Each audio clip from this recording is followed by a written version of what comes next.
1 and 2 and a 3 and 1 and 5, 6 and a 8 and. Guys, kamusta? Ito ulit tayo, no? Medyo, ano tayo ngayon? Matcha-challenge tayo ngayon. Parang, si Faith, yan. First time niya magko-contempt. Okay, magko-contemporary. Nakapag-contemporary na si, si Zeus. 4 and a 5, 6, 7, 8. Ito talaga. Angkla. And a 1, 2, and a 3, 4. Sa 5 na kayo ni Zeus. 3, 4, a 5, 6, good. 5, ganun lang, okay? Huwag kang magkikik. Tulak, yan lang.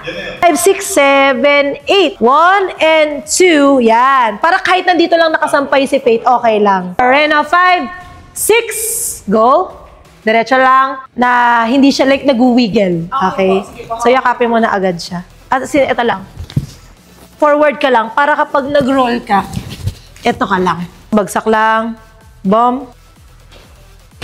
Yan. Ganun lang. Buhay like tumatakbo ka talaga instead of like ganun lang. Ang hirap niya, pero kasi ang ganda ng pagkakagawa ni Coach April. Kaya we wanna give justice to the choreography na I'm sure pinag-isipan niya talaga ng matindi.